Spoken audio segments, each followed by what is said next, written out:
Bonjour à tous, nous reprenons enfin le fil de la biographie de Leonardo da Vinci, et cette vidéo portera précisément sur les dernières années de sa vie. Si vous n'avez pas vu les précédents épisodes, je vous invite donc à le faire pour que vous puissiez apprécier celui-ci. Merci. Nous nous étions quittés sur les raisons qui ont poussé Leonardo à l'abandon de la bataille d'Anghiari, mais nous n'avons pas encore évoqué la plus essentielle d'entre elles, le fait qu'il était toujours très demandé par d'autres personnes influentes. Isabelle d'Este bien sûr, mais les liens qu'il entretenait depuis 1499 avec les Français étaient toujours très forts. Louis XII désirait encore acquérir des œuvres de lui, comme c'était le cas des hautes sphères de la monarchie et de ses représentants à Milan, qui ne tarissaient pas d'éloges à son sujet. Par exemple, le gouverneur de France au Milanais, Charles d'Amboise, tentait ainsi d'apaiser l'exaspération de Piero Soderini dans cette lettre datée du 16 décembre 1506. Les éminentes œuvres que votre concitoyen maître Leonardo da Vinci a fait en Italie, et particulièrement en cette ville, ont incliné tous ceux qui les ont vus à l'aimer singulièrement, même sans l'avoir jamais vu lui-même. Et nous devons confesser que nous comptons nous aussi parmi ceux qui l'ont aimé avant de l'avoir connu. Mais après que nous eûmes le loisir de commercer avec lui et de connaître ses talents par notre propre expérience, nous pûmes voir vraiment que son nom, illustre par sa peinture, demeure dans l'ombre, alors qu'il mériterait d'être loué pour d'autres domaines dans lesquels il excelle au plus haut point. Et nous devons confesser qu'en quelque chose auquel il s'est essayé à la demande que nous lui fîmes, en dessin comme en architecture et en d'autres matières que nous lui proposâmes, il nous a donné satisfaction d'une manière qui ne nous a pas seulement comblés, mais qui nous a remplis d'admiration. Cette lettre, en particulier le passage sur le nom de Leonardo qui demeure dans l'ombre, apporte une notion fondamentale dans l'identité de Leonardo.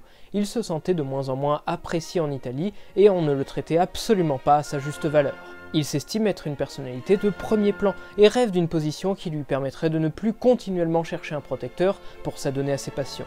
La lettre de Charles d'Amboise semble révéler qu'à cette période, seuls les Français étaient prêts à lui donner ce qu'il désirait. À cause du contrat passé avec la République florentine, Leonardo était lié à son travail de décoration pour le Palazzo Vecchio. Il fallait au moins l'intérêt de ces personnages influents pour que la République daigne lui accorder un congé lui permettant de s'en retourner dans la ville lombarde. Initialement, ce congé était d'une durée de 3 mois, mais une fois sur place et entre les mains des Français, il dépassa allègrement ce délai sans en être inquiété. Il était enfin de retour dans la ville qu'il avait réellement vu s'imposer sur la scène artistique. Et il retrouva sa place au sein de la cour du duché, ainsi que la plupart des charges qui étaient les siennes du temps de Ludovic Sforza. Costumes de scène, architecture, organisation des voiries. On suppose qu'il eut l'occasion de poursuivre ses efforts dans le tableau de la Vierge à l'Enfant avec Sainte-Anne pour satisfaire le roi, et proposer des tableaux pour tout autre dignitaire de France se trouvant à la cour. Il est possible que l'Eda et le cygne, que l'on distingue à gauche et au centre sur ce dessin, soient apparus dans ce contexte, sans commande particulière. Comme pour la Madone au fuseau, cette œuvre ne nous est plus connue que par des copies, celles de ses élèves et de ses suiveurs, et bien sûr par des études de Leonardo. Mais il est aussi certain que le mode de fonctionnement de son atelier était le même que celui de Verrocchio. Le maître définissait un thème, établissait une composition et décrivait certains détails, pour ensuite confier le projet à ses élèves. Après quoi, il ne faisait qu'apporter des retouches et veiller à ce que les tableaux conviennent aux personnes qui se seraient montrées intéressées et qui auraient exprimé certaines volontés amenant à des variations. Autrement dit, il est très probable que Leonardo n'ait jamais réalisé de sa main et intégralement certains tableaux comme la Madone au fuseau ou encore l'Eda et le cygne. Pour une raison simple, cela lui permettait de s'adonner pleinement à ses autres centres d'intérêt, ses très nombreuses autres occupations. Études optiques déjà initiées dans les années 1490 avec des projections de lumière et des obstacles créant des variations d'ombre. Des études sur les corps célestes réalisées dans le même but, sur l'hydrologie de la Terre, ou encore la reprise de son rêve de voir un jour l'homme voler avec de nombreux calculs et remarques sur la pesanteur, l'équilibre et le mouvement, sans oublier des observations anatomiques ou concernant la botanique. La première approche de Leonardo pour une Leda au cygne était celle d'une femme agenouillée, pressée par l'animal, en train de lui présenter leur progéniture qui est en train de sortir de coquilles d'œufs. Pour celles et ceux qui trouveraient ceci d'une frivole singularité et d'une curiosité des plus incongrues, sachez que vous avez parfaitement raison, et que les réponses que vous cherchez se trouvent dans la mythologie grecque. Inutile d'aller très loin pour vous renseigner, la chaîne vous propose des éclaircissements dans le premier épisode des Amours de Zeus, et dans le second qui paraîtra un peu plus tard. Leda est donc agenouillée, sa jambe gauche encore légèrement relevée. Son visage se penche vers la tête du cygne et sa main gauche vient se poser dessus pour lui donner une caresse. Le rythme de son corps est à chaque fois brisé, un genou est levé, l'autre non, le ventre ne s'aligne pas avec le torse, la tête s'applique presque sur l'épaule, ceci rappelle à bien des égards la posture du corps torturé du saint Jérôme qui suit ce même principe. Leonardo travaille sur ce dessin les formes, esquisse les volumes et les ombres avant de les préciser dans l'étape suivante, incarnée par le dessin de Chatsworth House. Le sujet y est plus lisible, le rôle du cygne est plus affirmé, son coup bien plus élaboré, l'exécution toujours aussi énergique et puissante, mais il y aurait comme une sorte de brouille dans le visage de Leda. Leonardo semble avoir hésité, et cela l'a incité à retravailler séparément cette seule partie à plusieurs reprises. Dans ses études isolées et contrairement au dessin de Chatsworth House, les yeux de Leda ne sont pas ouverts mais seulement baissés. Elle incline cette fois sa tête un peu en avant et de fait ne regarde plus ni le cygne ni le spectateur. Ceci accentue le caractère intime de l'épisode mythologique et renforce la relation qui la lie à ses enfants. Dans ce dessin de Milan se ressentent surtout le traitement des ombres ainsi que le soulignement des paupières et de la fente des lèvres. La sanguine et le papier rouge nous donnent une idée de l'incarnation de la peau et des volumes de la chair. Le dessin de la Royal Library, quant à lui, présente une chevelure moins contenue, plus sophistiquée dans le soin apporté à l'enchevêtrement des tresses, et surtout sensuelle grâce aux mèches qui ondulent, tombent sur l'épaule ou volaient au vent. Ce qui est en tout cas certain, c'est qu'en venant préciser le visage de Leda, Leonardo en a profité pour modifier ou a été amené à repenser l'approche première de son sujet et la façon dont il devait le représenter ou le faire réaliser par ses élèves. En détournant le regard de son personnage, il n'interpelle plus le spectateur de façon directe. Ces deux dessins présentent de surcroît une position nouvelle. La tête s'est penchée au-dessus de l'épaule droite et le buste est assurément tourné vers notre droite, donc en direction du cygne. Le naturel empêche ainsi Leonardo de composer le corps de sa figure de façon aussi cassante qu'auparavant. Leda ne peut plus tendre le bras pour montrer ses enfants, puisque ce rôle est désormais assuré par le regard surplombant l'épaule. Leda n'a plus de raison d'être agenouillée. La disposition de son dos et de son cou, qui sont assez droits, suggère qu'elle est à ce moment debout. Un autre dessin, mais cette fois de la main du jeune Raffaello Sanzio, nous renseigne sur l'évolution du projet. Elle surplomberait effectivement ses enfants et opère un déhanchement en coordination avec la disposition de ses épaules pour les regarder en contrebas. Sur le dessin de Raffaello, il n'en est rien puisque Leda nous regarde et a une chevelure différente. Mais après tout, Raffaello ne copie jamais servilement ce qu'il voit. Reste à savoir si ce dessin est le témoin fidèle d'une peinture perdue de Leonardo, de son atelier, ou s'il est au contraire une réappropriation de Raffaello d'après les travaux qu'il a pu observer. Toujours est-il qu'il ne correspond pas complètement à l'une des versions qui nous est parvenue. Leda a les yeux baissés comme dans les dessins du maître, et le signe est directement hérité, nous le voyons à son cou tortueux, de la seconde réflexion fournie par Leonardo. Il est possible que le maître soit intervenu pour quelques parties précises sur la peinture. Nous pourrions penser au modelé du corps de Leda ou encore à la montagne de l'arrière-plan. Mais la musculature trop évidente, le paysage encore trop stylisé de ce massif rocheux, le traitement général de la lumière et du coloris nous permettent de voir ici l'œuvre d'un élève, Giovanni Francesco Melzi. Ce jeune homme, Leonardo l'a très certainement rencontré à la faveur de projets relatifs à l'aménagement de la villa de son père, Girolamo Melzi, sénateur à Milan, allié des Français et surintendant des fortifications. Il semble qu'il soit entré dans l'atelier dès le retour de Leonardo dans la ville, soit en 1506, à l'âge de 15 ans. Il devint assez tôt un élève très apprécié par le maître. Assurément moins turbulent que ne l'était celui de Salaï, son caractère devait l'y aider et faire même de lui la véritable pupille de Leonardo au point que, avec l'accord de ses parents, ce dernier finit par l'adopter. Il n'est donc pas étonnant de ressentir, à la vue de cette version, un respect notable pour le dessin et une fidélité pour certains éléments de paysage que son maître affectionne comme l'intégration d'une roche, le détail des fleurs au premier plan ou encore la montagne, des caractéristiques chères à Leonardo comme nous en voyons depuis le début. Un autre thème, créé vraisemblablement comme la Leda au cygne pour plaire aux dignitaires français, a été développé dans l'atelier. Le Salvator Mundi résulterait au moins de ce dessin, datant de 1504 et ne rendant compte que de la tenue du Christ, mais qui n'aurait été traduit qu'en carton distribué aux élèves, avec des interventions ponctuelles de la part de Leonardo. Dans cet exemple précis, il en résulte une traduction satisfaisante de l'expression du visage, un modelé appréciable de sa main bénissant, ou encore une virtuosité sans équivalent pour la translucidité du globe de cristal. Un tableau aux qualités de loin supérieures à toutes les versions du Salvator Mundi, aux motifs et aux dimensions vraiment très proches, issus de l'atelier ou des suiveurs de Leonardo. Mais il reste cependant très endommagé à cause des nombreux repeints qui ont nécessité une restauration entre 2008 et 2011. Au-delà de cela, sa provenance n'est pas clairement établie avant le début du XXe siècle, et c'est sans parler du fait qu'il n'est pas de la seule main de Leonardo, impliquant donc de gros défauts. Outre ces tableaux reproduits en série sans commanditaire vraisemblablement identifié et satisfaisant, un projet très important a occupé Leonardo lors de ce second séjour à Milan. Sur cette même feuille présentant les ébauches de la Leda, le cheval peut nous révéler de quoi il s'agit. Dans son testament du 2 août 1504, Gian Giacomo Trivulzio, celui dont nous avons déjà parlé, le commandant des troupes françaises en Italie qui avait trahi Ludovic le Mort pour prendre Milan en 1499, avançait le souhait d'être honoré par un monument funéraire grandiose, à la hauteur de sa personne.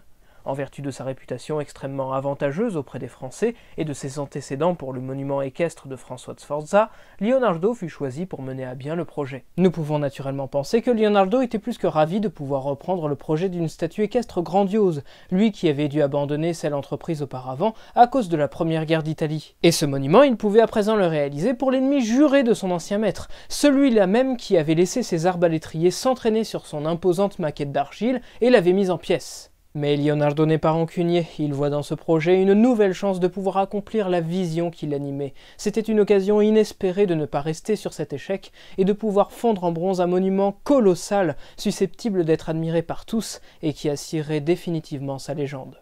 Puisque le commanditaire a changé, il semble en toute logique qu'il ait revu depuis le début le programme iconographique de l'ensemble, optant au départ pour un équidé en marche, la patte avant droite levée, contrastant avec le cou bien haut mais la tête baissée pour apporter du dynamisme à l'animal. La pose n'est pas fondamentalement nouvelle, faisant encore une fois référence aux travaux de Donatello et de Verrocchio. Cependant, comme pour le monument de François de Sforza, qui était d'une taille impressionnante et d'un mouvement extraordinaire, Leonardo veut marquer durablement les esprits et innover.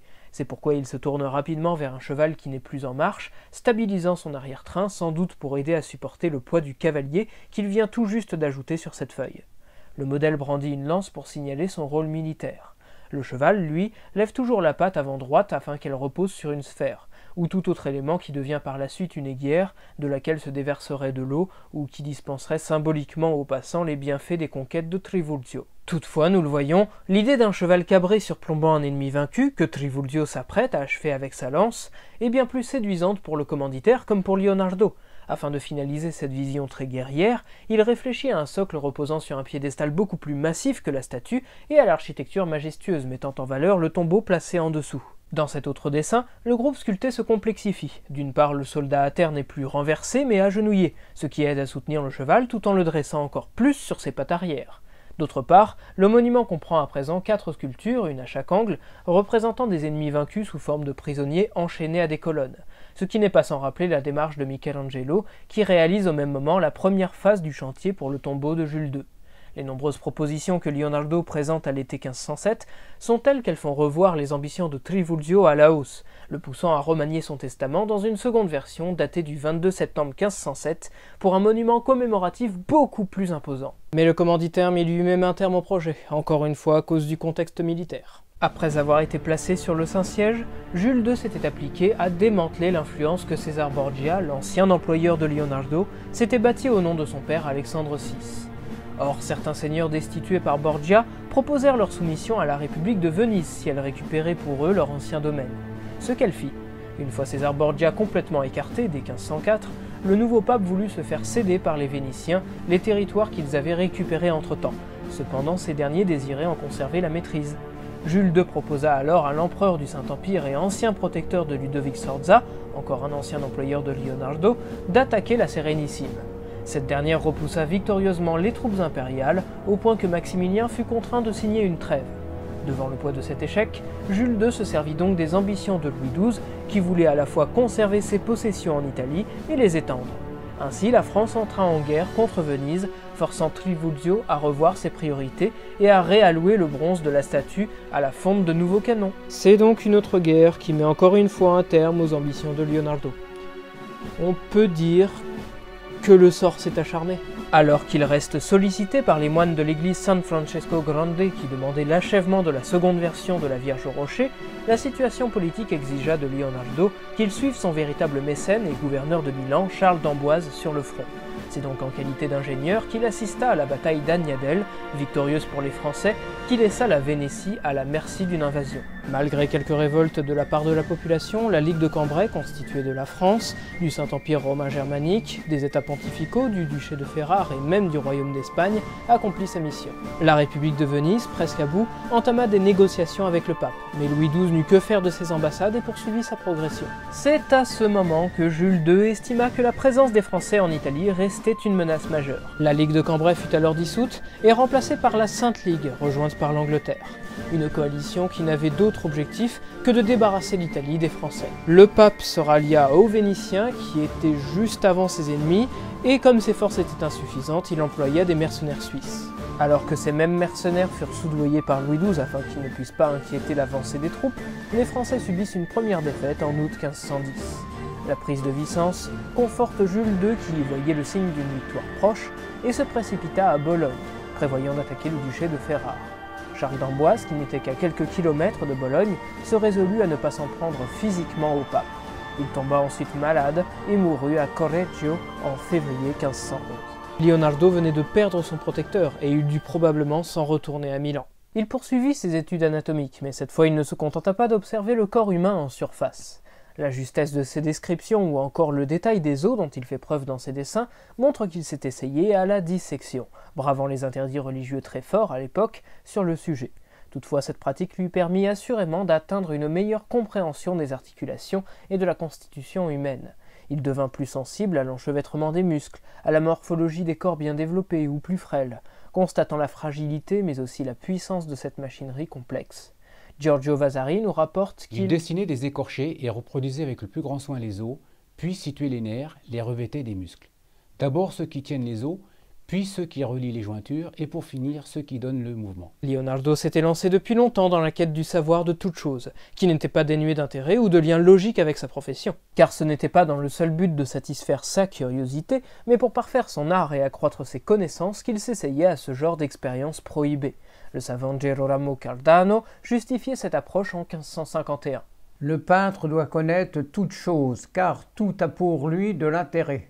Le peintre est un philosophe, est un scientifique, un architecte et un habile anatomiste. C'est sur ces qualités que repose l'excellence de sa représentation de toutes les parties du corps humain.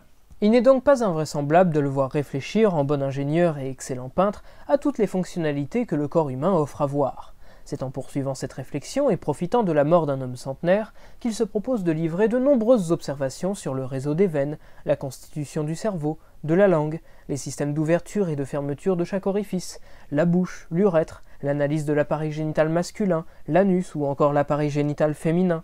Ces dessins sont en eux-mêmes impressionnants, mais il ne se limita pas à cette étape.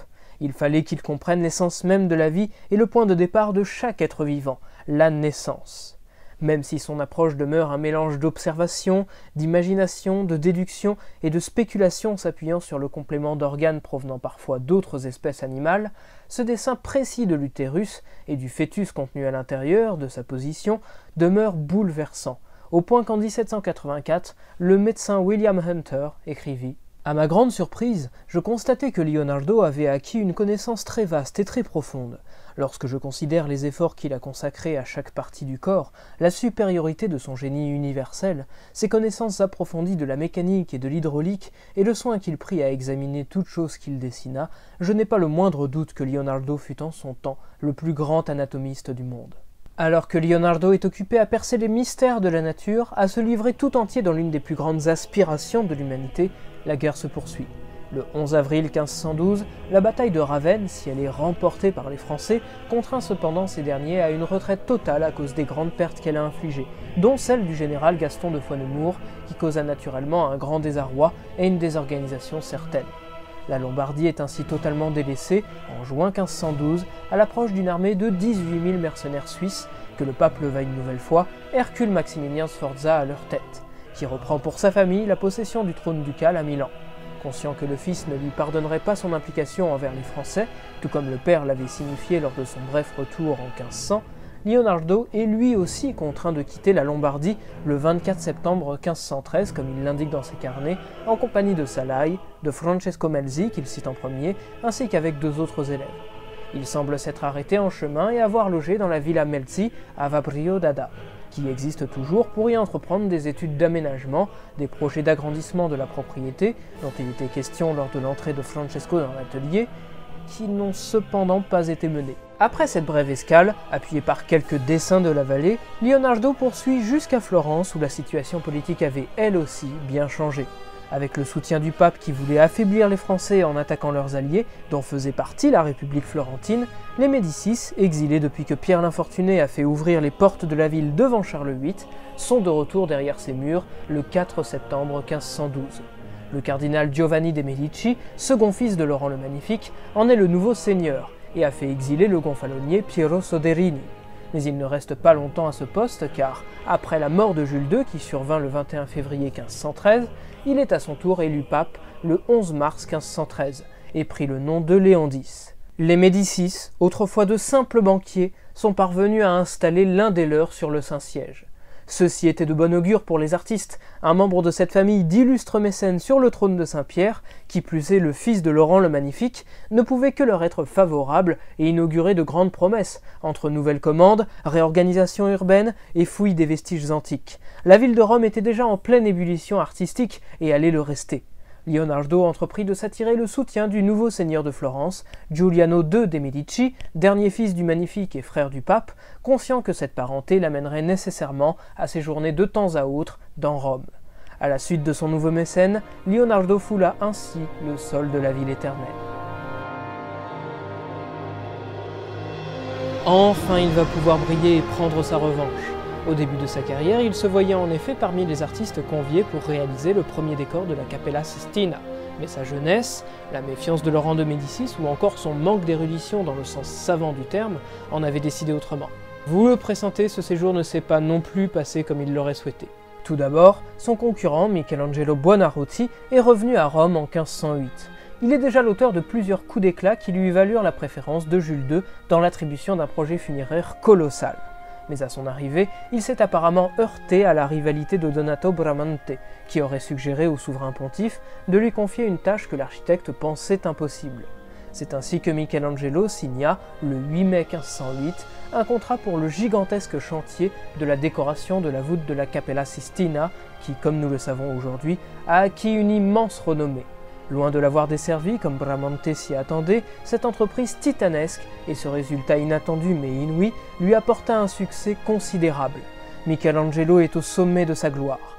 Au moment où Leonardo arrive, il réalise même la figure de Moïse, l'une de ses sculptures les plus célèbres, pour le tombeau de Jules II. Nous pourrions penser que l'exemple de Michelangelo était une rivalité suffisante, mais il n'en est rien car Raffaello Sanzio, lui aussi, arrive à Rome cette même année 1508. Présenté à Jules II, il fut invité à œuvrer à la décoration des stanze, dites les chambres du Vatican, donc à proximité du chantier de Michelangelo dans la Cappella Sistina, qui constituait les appartements privés du pape. Plusieurs artistes y travaillaient encore, quelques programmes étaient même achevés, mais avec l'école d'Athènes, Raffaello fut le seul qui fit date. Pour une raison simple, à la vue de cette fresque, le pape décida tout bonnement de faire détruire ce qui avait été entrepris, qui était toujours en cours ou déjà réalisé, afin de laisser tout l'espace seulement à Raffaello. Inutile de dire qu'il acquit par ce tour de force, et ces chantiers qui l'occuperont tout le reste de sa vie, une aura et une place privilégiée parmi les artistes qui entouraient le pape. Il devint le prince des peintres, et l'enfant chéri du Vatican. Pour la seconde et dernière fois, la triade de la Renaissance est présente au même moment, au même endroit. Pour sa part, bien que Leonardo soit généreusement accueilli par Léon X, qui lui accorde des rétributions et un logement au Vatican, il ne jouit pas de commandes aussi prestigieuses que ses deux compères, puisqu'on lui confie plutôt l'assèchement des marais pontins, au sud de Rome, et donc loin du théâtre de la cour pontificale. Comment expliquer cette mise à l'écart ? Tout d'abord par un foyer artistique excessivement actif, continuellement abreuvé par la présence des ruines antiques et le flot ininterrompu d'artistes qui entretiennent une concurrence exacerbée, et non des moindres. La peinture est dominée par Raffaello, la sculpture par Michelangelo. Leonardo pourrait alors se tourner vers l'architecture, mais les Sangallo ont eux aussi beaucoup de succès, sans oublier que le plus grand et le plus prestigieux des chantiers, celui de la reconstruction de San Pietro, était déjà attribué à Bramante, auxquels succéderont tour à tour Raffaello et Michelangelo. Peut-être qu'il n'y avait plus de place d'artistes de premier ordre à pourvoir. Ce n'est qu'un seul élément de réponse. Leonardo n'était plus un jeune artiste. Son esthétique avait déjà souffert une première fois dans la Salone dei Cinquecento au contact du jeune Michelangelo, et à Rome, même son protecteur se tournait vers Raffaello pour exécuter son portrait. Sa réputation d'artiste qui entreprend beaucoup, mais n'achève jamais rien, le pourchasse. Sa lenteur n'est un secret pour personne, là où ses adversaires réalisent de grands projets en des temps records. En un mot, son temps semblait passé, et il n'était clairement pas convié à jouer un rôle majeur dans l'entourage direct du pape. S'attelant donc à la tâche qui lui a été confiée, il dresse une vue cartographique, souvenir de son emploi auprès de César Borgia. Il reprend des études d'acheminement et d'évacuation de l'eau, mais comme toujours, son esprit curieux et insatiable le pousse plus longuement, au-delà de sa charge première, à s'interroger sur le bouillonnement des eaux souterraines, aux formations telluriques. Que cela soit par habitude, par nature ou bien par dépit, Leonardo s'éparpille et reprend ses recherches variées, comme ici une multitude de chats dans des poses diverses, et même un dragon, signe qu'il n'a absolument pas abandonné sa vocation d'artiste, qu'il entend bien conserver en parallèle des compétences d'ingénieur qu'on lui réclame pour assainir les marais pontins. Par conséquent, il s'acharna à poursuivre de nombreuses œuvres qu'il avait conservées et il s'efforça même à en entamer de nouvelles. La première d'entre elles est la Scapigliata, dite également l'échevelée. Directement tirée d'anciens dessins tels les têtes de Leda, le visage d'une femme présentant les mêmes particularités, tête penchée vers le côté gauche, basculant en avant, les yeux baissés, le sourire délicat et les cheveux ondoyants, commence à émerger de la surface du tableau. S'il est encore une fois inachevé, la figure qui l'accueille est plus avancée que laissée au simple état d'ébauche.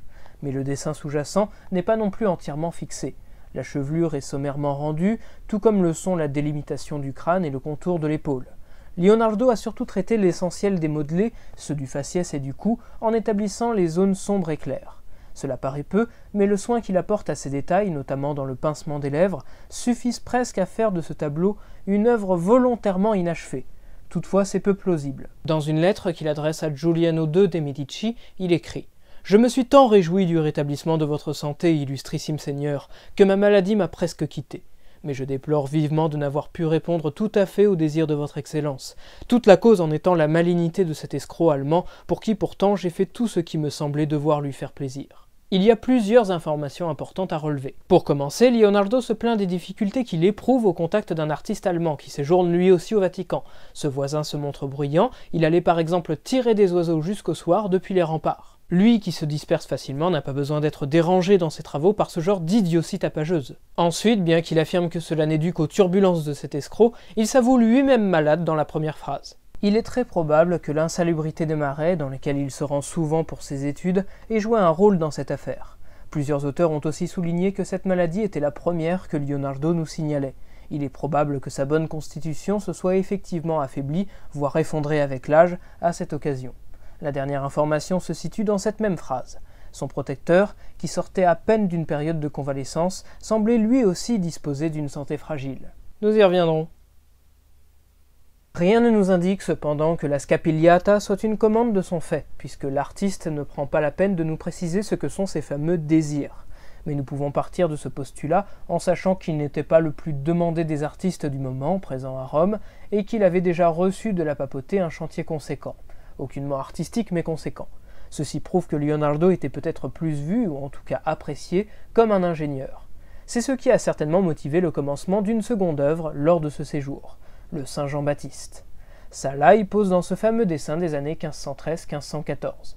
Mais le thème est également le réemploi d'une création antérieure que nous ne conservons que de la main d'un de ses élèves, isolé sur cette feuille datée de 1503-1506 et conservée à Windsor, entre des études de machines, de chevaux et de cavaliers. Cette œuvre, supposément perdue du maître, est connue par l'appellation de Vasari d'ange de l'Annonciation. Il s'agit bien d'un ange car il possède des ailes. Son bras droit est levé, sa main gauche apposée sur son torse. Il vient révéler à Marie qu'elle est enceinte et porte l'enfant de Dieu. Cet ange, c'est l'archange Gabriel. Il devient Saint Jean-Baptiste, le cousin de Jésus, par 3 changements iconographiques. Le retrait de ou des ailes, la peau de bête qu'il revêt, et une croix frêle faite de branches qu'il tient de sa main gauche. Il est très attrayant d'imaginer une œuvre peinte pour cet ange de l'Annonciation, mais la copie de la main de Salaï, qui est conservée à la Pinacoteca Ambrosiana en tant que Saint Jean-Baptiste, nous indique qu'il s'agissait plutôt d'un dessin mis à la disposition de l'atelier et décliné à loisir par les élèves, comme nous l'avons maintes fois vu. De la même manière, l'ange pourrait en lui-même être seulement une adaptation de ce dessin perdu. L'ajout d'ailes pour modifier le thème premier ne présente en effet aucun problème technique. À la vue de ces observations, il est aussi très probant que Vasari ait identifié le Baptiste comme l'ange de l'Annonciation. Après tout, la dégradation prématurée des œuvres de Leonardo n'est pas une donnée inédite dans son corpus, et Vasari peut donc ne pas avoir vu les attributs du Baptiste, ou plus vraisemblablement avoir eu accès à une copie qui présentait bien un Gabriel, et il l'aurait ensuite associé au thème illustré par le maître en pensant qu'il était similaire. Toujours est-il que si le dessin originel est perdu, cette peinture est en revanche bel et bien de la main de Leonardo. On le voit à la grande maîtrise de cette technique de fondu des pigments ou sfumato qui y a atteint une apogée plus que dans aucune autre de ses œuvres. La délicatesse avec laquelle le corps se dégage de l'obscurité ou encore la façon dont le bras surgit au devant et reçoit la lumière est saisissante. En contrepartie, avec le temps, l'œuvre perd peu à peu de sa clarté à cause notamment de la coloration du vernis. Les éléments plongés dans la pénombre ne se voient plus guère que par un œil attentif et prévenu. Aucun document relatif à une éventuelle commande n'a été conservé. Néanmoins, nous pouvons émettre des hypothèses. La plus courante est qu'elle était destinée à Léon X. En effet, le thème du témoin de la lumière, témoin de la divinité, pourrait convenir fort bien au pape, tout comme à une tentative de la part de Leonardo de s'attirer ses grâces.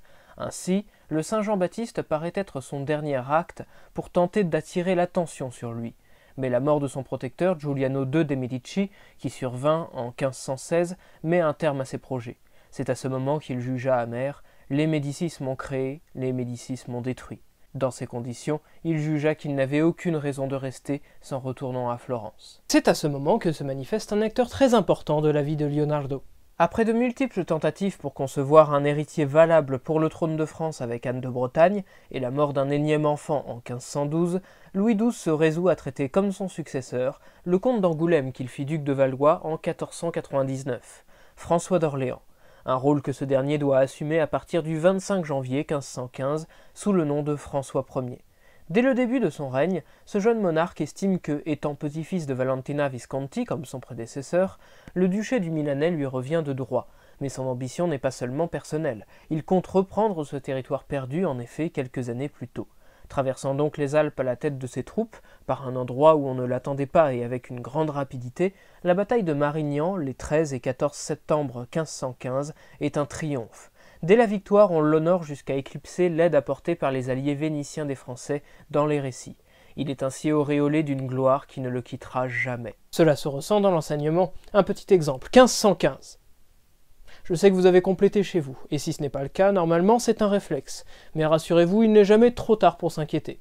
Suite à cette bataille, Hercule Maximilien Sforza est destitué le 4 octobre et Milan repasse sous le contrôle des Français. Dès lors, François Ier, qui partage avec Louis XII le désir d'acquérir une œuvre de Leonardo, insiste pendant de longs mois, ne cesse de provoquer ardemment la venue du maître à sa cour, lui assurant qu'il pouvait l'accueillir avec l'honneur qui lui était dû. Après un temps d'hésitation, le maître se décida enfin. À Rome, il avait constaté avec amertume que l'Italie n'avait plus rien à lui offrir. Sa place se trouvait désormais de l'autre côté des montagnes, à la cour de l'un des souverains les plus puissants de son temps et des plus prestigieux de l'histoire. Leonardo entreprend ce périple avec un serviteur, Battista da Villanis et Francesco Melzi. Salai fait également partie de l'expédition. Ensemble, ils mettent plus de 7 mois afin de rallier le roi de France. Un délai qui s'explique notamment par les difficultés qu'ils ont éprouvées sur la route, rencontrées à cause de la grande précaution dont ils ont fait preuve lors du transport des 3 œuvres que Leonardo voulut emporter avec lui, le Saint Jean-Baptiste, la Vierge à l'Enfant avec Sainte Anne et la Joconde. N'en déplaise à nos amis italiens qui réclament depuis longtemps la restitution de ces 3 œuvres que l'État français possède et conserve au Louvre. Si ces dernières se trouvent en France, c'est justement parce que Leonardo a estimé qu'il n'avait pas la place qu'il méritait en Italie, et que ses contemporains ne lui ont pas donné, à l'exception des Français, bien entendu. Il arrive à la cour en octobre ou en novembre 1516. Il est difficile pour nous de l'imaginer, mais les cours n'étaient pas encore sédentaires. C'est tout un cortège qui suit le roi dans ses déplacements. Toutefois, l'on note qu'au temps de François Ier, celle-ci tend à se fixer dans la vallée de la Loire. Et c'est ici, au manoir du Clou, devenu château du Clos-Lucé, que François Ier l'installe, proche de son château d'Amboise. Il lui accorde une somme faramineuse, 2000 livres par an. À titre de comparaison, un général ne recevait que 1000 livres. C'est dire à quel point François Ier le comblait et l'estime qu'on lui accordait en France. On connaissait de lui la Seine, admirée par Louis XII, et quelques tableaux. Mais on nourrissait surtout pour lui une admiration architecturale. Étonnant compte tenu du fait que nous n'avons pas beaucoup parlé de Leonardo comme un architecte et un bâtisseur, mais plutôt en tant que peintre, sculpteur et ingénieur. Cela s'explique cependant par ses projets de reconstruction de Milan. Pour le duc Ludovic Sforza, il avait imaginé une ville construite sur plusieurs niveaux afin d'une part de répartir efficacement la population pour éviter sa concentration, ce qui répond aux mesures d'évitement d'une épidémie, comme la peste par exemple, et d'autre part afin de réduire considérablement le bruit. Il prévoyait notamment l'écoulement des eaux, la circulation des habitants sous des passages couverts, le soin des animaux et l'entretien des bâtiments comme les écuries. L'hygiène est l'une de ses priorités d'architecte. Dans ses dessins figurent aussi d'autres éléments comme des études anatomiques qui ne sont pas sans lien. Le plan d'une ville doit être aussi équilibré que le corps humain, la circulation doit être aussi fluide que le sang dans les veines. Finalement, Sforza avait changé d'avis et employé les ressources financières à d'autres fins, laissant Leonardo sans paiement pour ses efforts. Lors de son second séjour à Milan encore, il avait prévu des plans pour la villa de Charles d'Amboise en périphérie de la ville, de même qu'il projetait des travaux dans la villa de Francesco Melzi. Pour Beatrice d'Este, il avait même fait ériger un pavillon des bains qui avait une forme circulaire et l'aspect du Tempietto de Bramante. C'est ainsi qu'en janvier 1517, soit un mois après son arrivée en France, Leonardo se vit confier le projet monumental d'un château au bord de la Sauldre, précisément à Romorantin.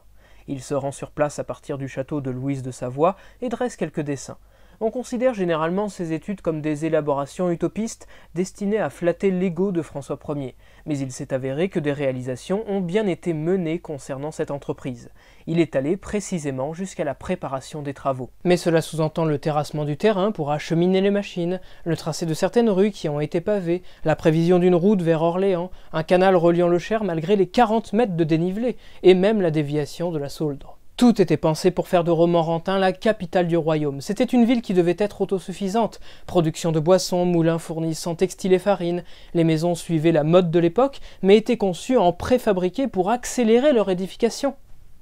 Comme à Milan, Leonardo se montrait très prévoyant et ses très nombreuses connaissances acquises par l'expérience se révélèrent extrêmement précieuses, pas seulement pour des projets de cette importance. Le roi lui rendait régulièrement visite pour jouir de sa conversation délicieusement rationnelle et fascinante. Nous pouvons citer Vasari sur le sujet. La conversation de Leonardo était si agréable qu'il s'attirait tous les cœurs. Et bien qu'il fût à peu près démuni et qu'il travaillât peu, il eut toujours des serviteurs, des chevaux qui le réjouissaient fort, et toutes sortes d'animaux qui lui plaisaient encore plus, et qu'il traita avec infiniment d'amour et de patience. Le refuge du Clou lui donne en effet l'occasion de se reposer, de profiter de sa vieillesse tout en ayant la possibilité de s'adonner pleinement à tout ce qui lui traverse l'esprit, sans être inquiété par des préoccupations matérielles et futiles. La garantie de revenus confortables, la protection et l'amitié d'un mécène puissant, la tranquillité, la totale liberté qui lui est octroyée. Il vivait enfin ce dont il avait toujours rêvé. Oui, une totale liberté, car François Ier ne s'attendait pas un seul instant à ce que Leonardo lui fournisse une œuvre peinte ou sculptée, mais il était tout de même un artiste de cour, et il devait remplir certaines fonctions, dont une dans laquelle il avait toujours excellé, même au sein de l'atelier de Verrocchio. Afin de satisfaire la vie de la cour à Romorantin, il met en place des jardins en espalier permettant de s'installer dans l'herbe pour contempler des joutes nautiques. À l'occasion de célébrations semblables, il fallait rivaliser de compétences techniques, de fantaisie et d'originalité, qualité qui ne lui faisait aucunement défaut. La conception de mobilier s'accompagnait par la confection de costumes, l'érection d'architectures éphémères et de nombreuses réjouissances pour satisfaire les invités. Les feux d'artifice pleuvaient et des automates dont il avait le secret égayaient l'assemblée. Dans le même esprit, il pouvait également reproduire l'effet d'une bataille au cours d'une représentation spectaculaire. Bastions de terre en palissade, châteaux en bois et toile, vessies gonflées d'air qui simulaient le fond sonore d'une mêlée, des tirs de boulets réels étaient même effectués plus loin dans la campagne. Pour les jardins également, il imaginait des fontaines surprenant les promeneurs. Toutes ces caractéristiques faisaient de lui un artiste de cour très divertissant, absolument idéal et incontournable. D'autant qu'il n'y avait pas que le roi qui pouvait profiter de sa conversation. En 1869, l'historien de l'art Walter Horatio Pater signifia que les courtisans et les autres hommes puissants de l'État l'entamaient avec plaisir et fascination. Pour ses contemporains, Leonardo semblait posséder quelque mystérieuse et secrète sagesse. Néanmoins, la vieillesse et la maladie le rongent, comme le relate le secrétaire du cardinal Louis d'Aragon, Antonio de Beatis, dans sa lettre datée du 10 octobre 1517. Monseigneur a rendu visite avec nous à Messer Leonardo da Vinci le Florentin, un vieillard de plus de 70 ans, un peintre tout à fait excellent de notre époque, qui a montré à son illustrissime seigneurie 3 tableaux, tous de la plus haute perfection. Certes, on ne peut plus rien attendre de bon de sa part, car il est atteint d'une certaine paralysie de la main droite. Il a bien formé un peintre d'origine milanaise qui travaille fort bien, et bien que le dit Messer Leonardo ne puisse plus colorier avec la même douceur qu'autrefois, il peut toutefois faire encore des dessins et enseigner autrui. Avec cette souffrance physique et ces derniers mots, il paraît très difficile de lui attribuer, sans contestation, une œuvre autre que des dessins datant de cette période. Pourtant, jusqu'au dernier moment, les 3 tableaux qu'il a amenés ont tous bénéficié d'études nombreuses et de retouches constantes, au point qu'ils resteront à jamais inachevés. L'une des plus célèbres de ses créations soi-disant tardives est le cheval de Budapest, car l'on veut y voir l'accomplissement, pour le moins modeste, de ses peines sur le monument Sforza ou Trivulzio. Cette idée intéressante est à rapprocher de quelques dessins, l'un à Windsor, l'autre au Louvre, et d'un exemple de figurine en cire dont l'attribution n'est pas sans réserve non plus. S'agit-il de la projection d'un 3e monument équestre ? Rien n'est moins certain, car la fin est très proche. Dans l'un de ses derniers dessins, il illustre, comme il avait pu le faire auparavant sur le chantier des Marais Pontins, une inondation qui n'est pas sans rappeler la scène du déluge. Dieu, dans son action pour effacer le mal de la surface de la terre, ouvre le sol duquel jaillit les eaux souterraines. Tout ce qui est vivant meurt noyé, et rien ne subsiste d'autre que l'arche de Noah. Lorsque les eaux se retirent, la terre est enfin lavée de toutes les souillures du passé. Est-ce ce qui l'attend ? Le temps effacera-t-il son souvenir? Tout ce qu'il a entrepris était donc vain et condamné à disparaître? Leonardo se plaint sur son lit de mort à son élève Melzi, jusqu'à s'éteindre le 2 mai 1519 dans les pensées les plus anxieuses. L'œuvre, particulièrement célèbre de Jean-Auguste Dominique Ingres, montre les ultimes instants du maître. Elle propose la vision du roi assis sur le lit accueillant son tout dernier souffle. Mais contrairement à cette idée reçue, François Ier était au même moment à Saint-Germain-en-Laye pour célébrer la naissance de son second fils, le futur Henri II, et c'est Francesco Melzi qui fit le déplacement pour l'avertir de la funeste nouvelle. Il s'agit donc assurément d'une légende. Mais a-t-elle été véhiculée par François Ier et son entourage ? Pas impossible, puisque le roi aurait pleuré cette perte presque aussitôt qu'il l'apprit devant Melzi. Presque 20 ans plus tôt que l'œuvre d'Ingres, celle de la main de François-Guillaume Ménageot nous montre Leonardo mourant dans les bras du roi, preuve qu'il s'agissait d'une légende déjà bien ancrée dans l'imaginaire collectif et certainement pas une invention de la peinture dite troubadour du début du XIXe siècle. Au moment où Ingres peint, c'est en plus une manière de rappeler, dans un contexte difficile de restitution d'œuvres, que l'histoire des collections muséales françaises est très vieille et que leur contenu est dès l'origine prestigieux. C'est également une belle façon de magnifier la figure de Leonardo et de montrer son importance. La légende a notamment servi Vasari, qui ne s'est pas privé, en pleine réforme, pour réconcilier Leonardo avec la religion chrétienne. Se voyant voisin de la mort, il voulut s'informer avec diligence de la doctrine catholique et de la voie bonne. L'auteur, en plus d'apporter son soutien au pape, souligne la portée des actions de Leonardo envers qui l'on a suffisamment d'estime pour imaginer que le roi de France en personne se soit rendu à son chevet et l'ait même tenu dans ses bras au moment d'expirer. Évidemment, cette mort met un terme au projet de Romorantin, mais les dessins n'ont pas été inutiles car ils auraient été source d'inspiration du château de Chambord. Les travaux ont en effet commencé fin 1519 sous la présence du maître d'œuvre Dominique de Cortone qui avait assisté Leonardo. La démesure de Chambord, achevée tout de même plus d'un siècle après, sous Louis XIV, de ce complexe architectural correspond tout à fait à la folie de Romorantin. De même, le plan rectangulaire émassé avec un vaste donjon ressemble étrangement à ce que Leonardo prévoyait pour la résidence du roi dans cette capitale utopique. Mais ce que l'on retient le plus couramment, c'est cet escalier à double révolution, reflet d'une incontestable et extraordinaire ingéniosité. Le récit de la vie de Leonardo s'est donc achevé lors de cet épisode. Toutefois, cette suite de vidéos n'est pas exactement close. Que pourrions-nous alors rajouter après la mort de Leonardo? Tout d'abord, le devenir des créations qu'il possédait lors de sa disparition, le rôle de ses héritiers, la compréhension de ses suiveurs, en somme, la trace de son passage dans l'art. La portée de ses travaux variés, le regard de ses contemporains, celui des générations suivantes, l'analyse de sa personnalité aussi. Il me faudra également remercier les personnes qui ont participé à la production de tous ces épisodes et que je n'oublie pas, vous indiquer les références sur lesquelles j'ai pu m'appuyer pour écrire ces très nombreux mots. Pour information, nous en sommes à la 42e page. Je n'avais jamais fait cela, c'est incroyable. Bref, je vous invite à regarder sous peu l'ultime numéro qui paraîtra sur la chaîne. Portez-vous bien et rendez-vous la semaine prochaine.